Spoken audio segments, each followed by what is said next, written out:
Presidente República José Ramos Horta lamenta a decisão tribunal nebe aplica medida coação ba membro PNTL ida nebe tirunha fen e haimutim foi inlalaisne.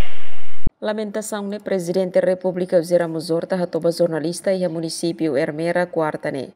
Chefe Estado dehan lolosne arguido iha ona comarca laos Tribunal Judiciária primeira instância dele aplicadet apresentação periódica barguido agente polícia nebe tirunha fen kabeng. Lolos ya bekora tiona hanya na ba ne hatudo tamanema ka tribunal sira o setor justiça lá com credibilidade algo perseguição política ba membros do governo e daí na ba o tun sai mas é quando boa de crime acontece não é homicídio premeditado algo fale decisão não é tamanema ka crítica macam do setor judiciário.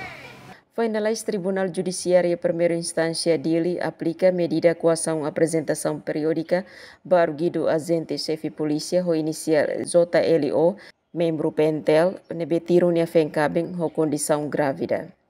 Emerenciana Pinto, STL News.